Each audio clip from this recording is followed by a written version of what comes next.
All right, welcome back.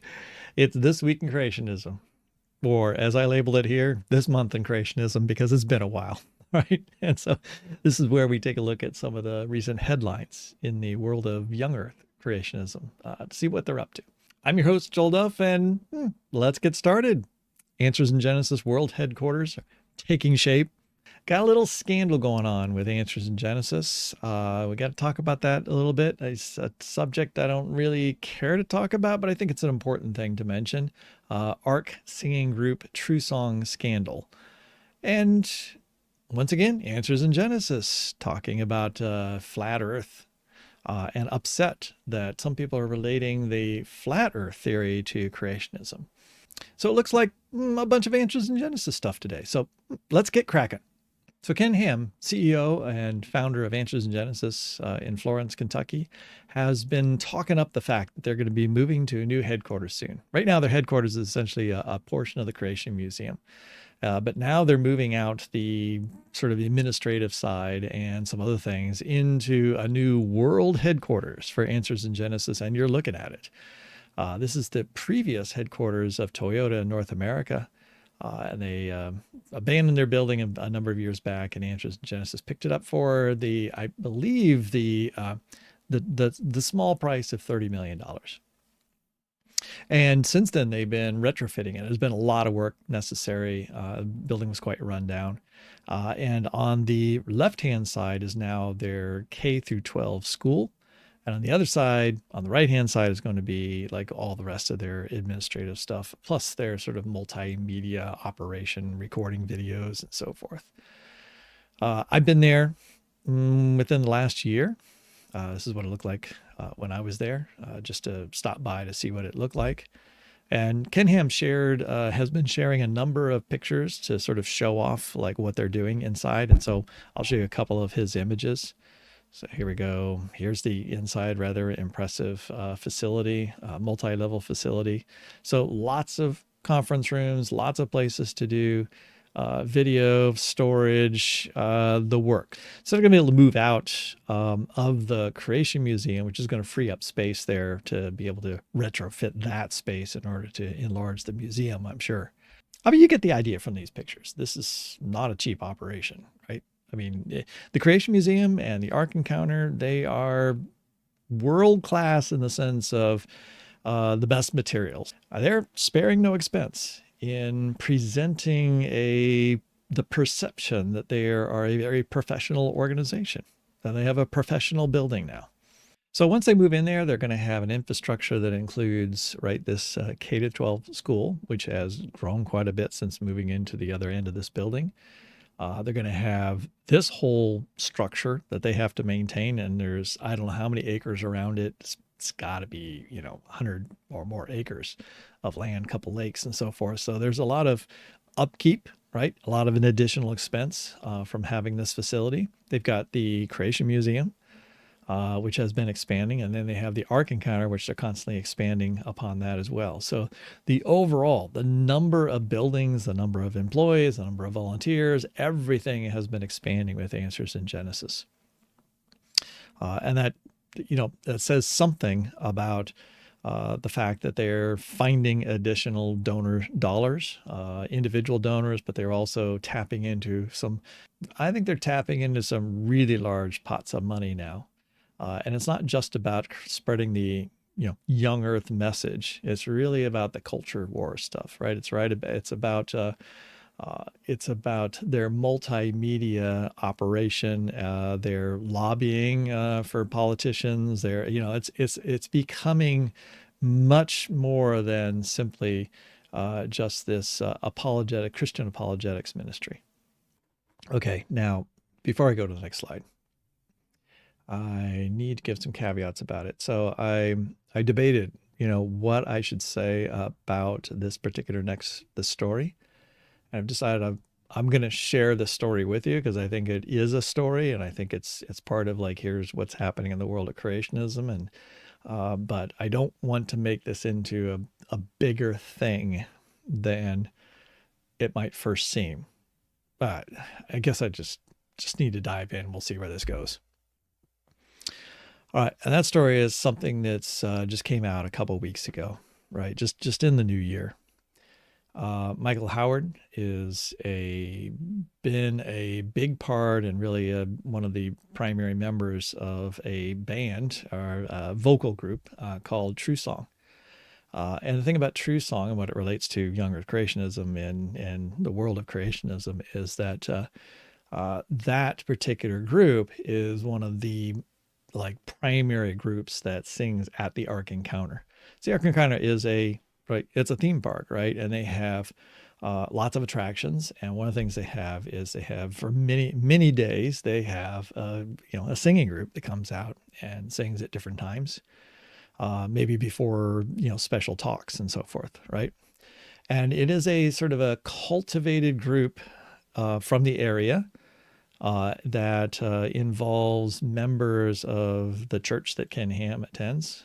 And so, they're, have grown up around the Ark Encounter and been more and more involved. And so for the last couple of years, it's been a big thing. Ken Ham has talked about TrueSong many, many times and often promotes them. But one of the leaders of that particular band was arrested into January of this year under, well, as you can see here, many charges of sexual abuse of a teen boy. And that teen boy was an attender of that particular church. And he had been involved or Michael Howard had been involved with this young man for a number of years. Basically, it's a grooming situation, right? So a very sad situation.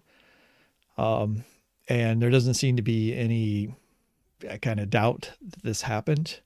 The church has dealt with it in the sense that Michael Howard was also the worship leader or one of the worship leaders of this large Baptist church. So he had been attending this church and been involved in ministry at this particular church, as well as then, being in ministry at the Ark Encounter. This church also includes many members of the board of Answers in Genesis. Right. So that's what makes this, a story in terms of young Earth creationism. And as I said before, here's like an ad from a year ago about TrueSong. So here's the four members that they're singing, very, very regularly at the Ark Encounter. Here they are signing a record deal. So they went from sort of basically like a worship band type thing, writing some of their own original music, to eventually, having this outlet of being able to sing at the Ark Encounter, to now getting an actual record contract and having a published album. There's Ken Ham there, they're at the Ark Encounter. And so here in their midst, somebody they've had stand and sing in front of thousands and thousands of people who come to the Ark. We have this person who, secretly has been living in this sin. Like I said, this is a very sad situation. I am not blaming Ken Ham. I am only going to point out that even in circumstances where, what Ken Ham and others preach, and one of the things that's a really strong central tenet of Answers in Genesis, of course, is, sexual purity in general, but just the fact that if you train up your children in the way they go, right, that there's not going to be a problem. That's a safe place, right? So this is what's so, I guess, I'm sure very disturbing to people who have heard about it, and to Ken Ham and others there. It must be especially upsetting, and I would understand, because they're constantly preaching and teaching and creating an environment that they believe is protecting people from this form of sin. And to have it happen like right in their midst, right underneath their noses, like potentially having, this thing going on for many years. Yeah, I don't think I really have too much more to say about this. So, it's a case of, just even up till right at the end of the year, he was singing with this group. This news breaks out.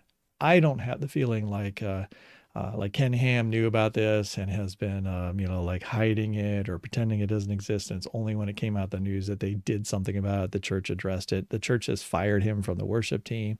He has been removed from TrueSong, no longer singing at the Ark.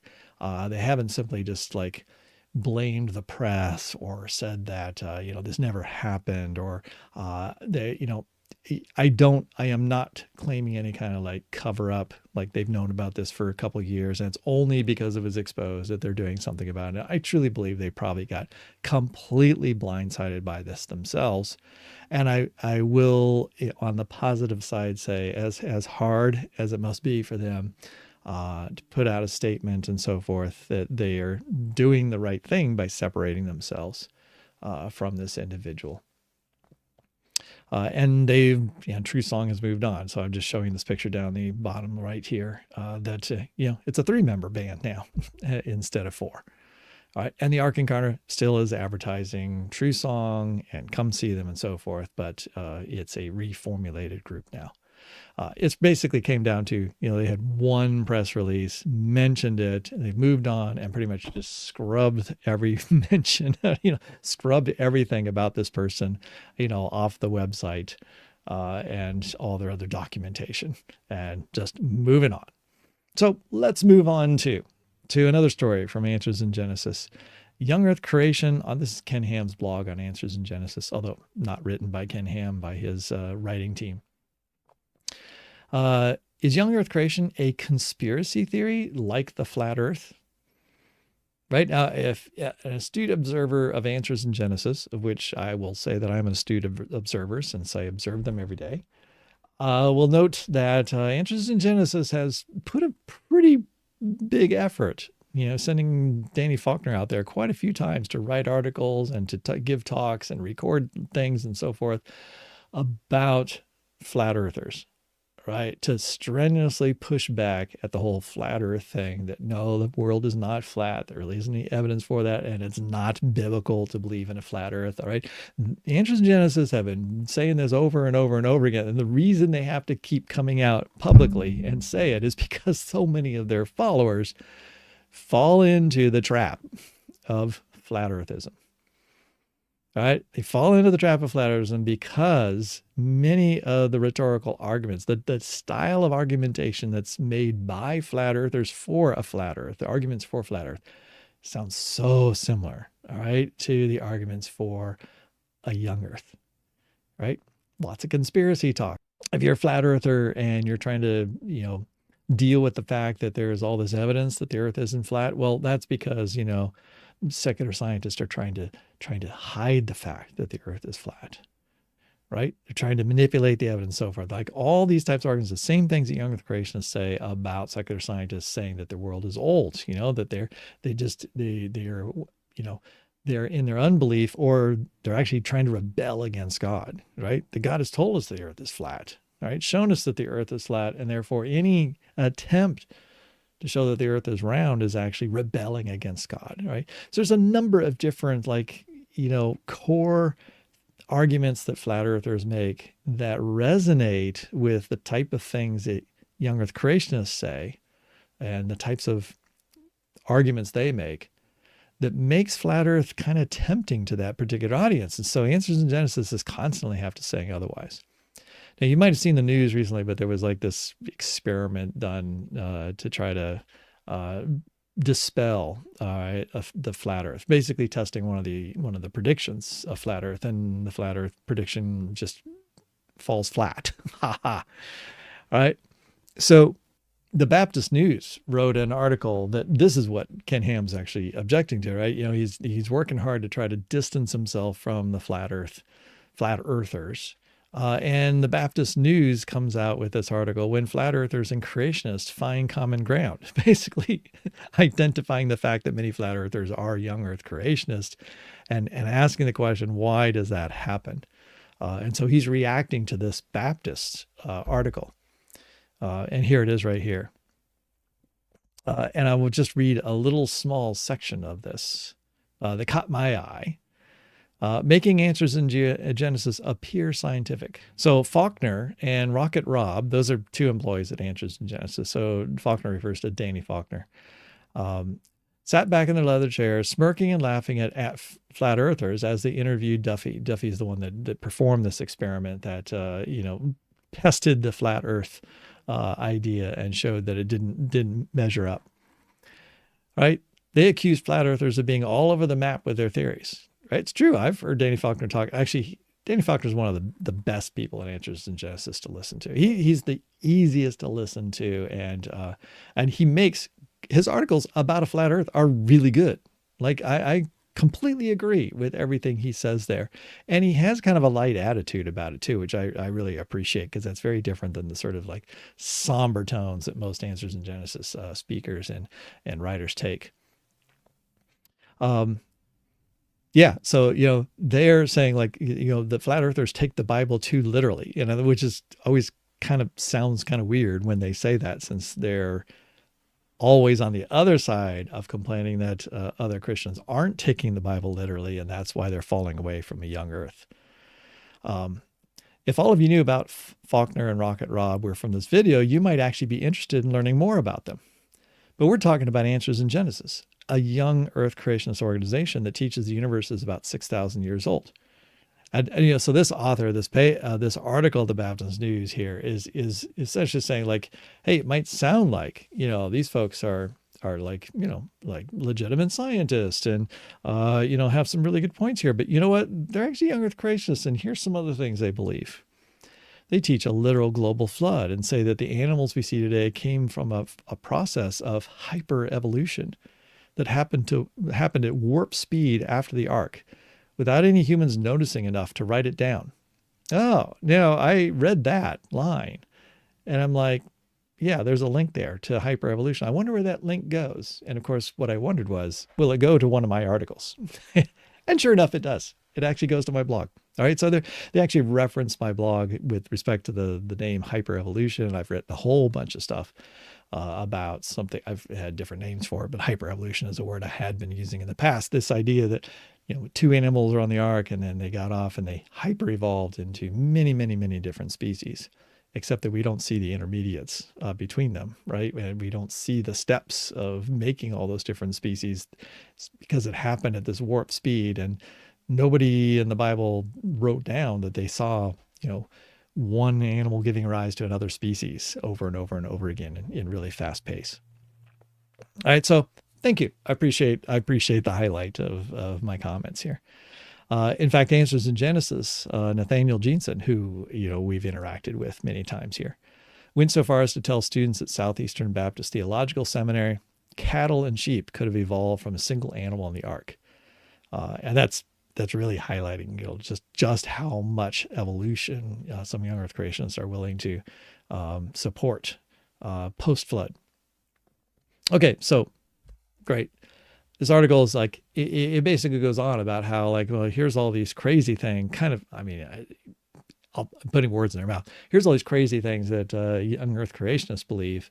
And so great, they're rejecting a flat Earth, but they actually use a lot of the same arguments and have some of the same sort of like, they're way off from the secular science, right? Just like flat earthers are way off from secular science. So now what Ken Ham does is he retorts to that. He says, we've addressed the absurd claim of hyperevolution before. That's a link to Nathaniel Jeanson's article about me and how I'm wrong. So even though he backhandedly admits that Faulkner and Rob knew their science, I hope you don't see me as being backhanded in what I've just said. After all, I was just giving Danny Faulkner some praise for his articles on, debunking flat Earth. And although he and I would disagree very much on his interpretation of some other astronomical phenomena and his way of interpreting them within a young Earth paradigm, I'm not so skeptical and jaded about Danny Faulkner. I think he's a pretty reasonable person. I think what does Ken Ham have to say about this other part about Nathaniel Jeanson? He says, well, Nathaniel Jeanson gets a mocking mention in this particular. I'm sure he's particularly galled by this particular article, since it does come from a sort of a Baptist newsletter. Obviously not a especially conservative Baptist newsletter, but there's a wide variety among Baptists in terms of their feelings about young Earth and so forth, and Ken Ham. So, what does he say about Nathaniel Jeanson? It's like, yeah, they don't mention his testable scientific predictions. Nathaniel Jeanson loves to talk about the fact that his models for hyper-evolution make testable predictions, and that they're the gold standard of science, which Ken Ham here repeats. Actually, Ken Ham probably didn't write this. Who knows? Maybe Nathaniel Jeanson actually was tasked with writing this particular blog post for Ken Ham. All of his blog posts are written by a like a writing team, and it's unclear exactly who's on that writing team. But it might be farmed out to various people at Answers in Genesis at different times. And to be honest, I don't even know what Nathaniel Jeanson's doing right now. I mean, I know he's working on another book on Native American ancestry, but he's written, I think in the last year and a half, maybe 3 articles for Answers in Genesis that are named articles, maybe given a couple interviews and maybe 1 talk. Honestly, it's an extremely light output in terms of the visible output of his efforts as a full-time employee of Answers in Genesis. So that's why I kind of suspect maybe one of his tasks is actually writing a lot of articles, but not getting the naming credits for it. But anyway, Nathaniel Jeanson's, Ken Ham is, upset that the Baptist News is sort of ripping on Answers in Genesis in this way, and at the end of the day, kind of saying like they're not that dissimilar to flat earthers. Now, I'm going to go back to Danny Faulkner. I've mentioned this blog post many times. It's one of my favorites on my blog. Actually, it was written by a friend of mine, and I posted it on my blog. And so, Ignoring the Plank, a young earth apologist inadvertently writes a brilliant critique of young earth creationism. And I say that because this is actually Danny Faulkner writing about it previously. This is a year or 2 ago. The last time he wrote about flat earthers, he wrote a fantastic article about what is wrong with the way that the types of evidence that flat earthers use, both the physical evidence and the scriptural evidence. He lays it out what's wrong with both those. And what this person did who wrote this article that I post on my blog here is they went through and they simply swapped out terms. Anytime we talked about flat earth, he's talking about a young earth, right? Or the whole earth, and talking about flood geology. And you can see that the style of argumentation is if you replace that with young earth creationist terms, all the arguments still really work, except that they're like potent arguments against young earth creationism. And so this Baptist News article isn't far off in terms of, that the appearance is that there really isn't that big of a difference between flat earthers and young earth creationists. Now, I'll step back just a little bit and say that, I find there's no, I understand the theological arguments, right? The scriptural interpretation arguments for a young earth. I don't think that they're correct, but I understand them. I understand where they come from historically and what the weight of some of the evidence is for them. And they're much better arguments than for flat earth, right? Flat earth is a complete and total cherry-picked process of finding verses that you then manipulate into, proving a flat earth.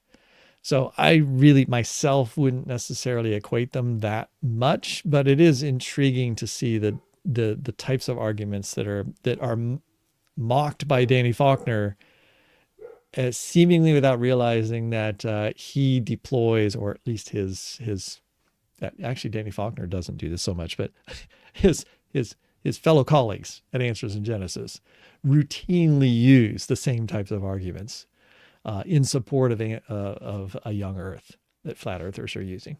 Okay, I've just beaten a dead horse here at this point. And speaking of which reminds me, there was another article on a creationist website here. Were horses designed to be ridden? And I've already made a whole other video, like a whole video about the content of this. But the gist of it is that this author this was an Answers Research Journal. This was a peer-reviewed paper, like 3-page peer-reviewed paper that portends to use scriptural evidence and evidence from historical records that horses were designed by God specifically for the purpose of being ridden. And so I have a very long discussion about teleology and about what the word design means and how we should understand it, and how I think that uh, this guy put the cart before the horse in this case in this particular article. But I'll link that video to this one if you'd like to see my very prolonged discussion of this particular very short article. And then I'm also recording another separate video on this particular. I was going to include this in This Week in Creationism, but this one was too good. I need a little more time for it. Dino Trackways, because of course I've talked about dinosaur footprints and other preserved footprints in the fossil record, or the geological column, many times. And this is a Frank Sherwin article, which is just so bad that I just had to highlight a few exceptionally egregious errors that Frank Sherwin makes. I mean, they're not factually wrong, just like where Frank Sherwin is just like, it just, he just misses it, the whole problem altogether. And so I will discuss that later. Well, that's it.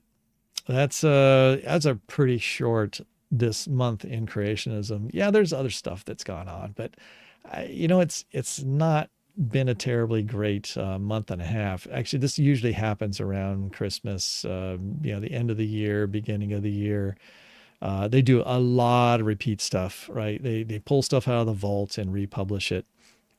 So there's not a lot of big new articles, big issues that they're addressing, even stuff that's happened in the secular news that you would think that they would respond to, they haven't responded to yet. So hopefully that'll be dribbling out in the next couple of weeks or the next couple of months. And we'll have something a little bit more interesting to respond to. But there you go. This Week in Creationism. Have a great week. Talk to you later. Bye-bye.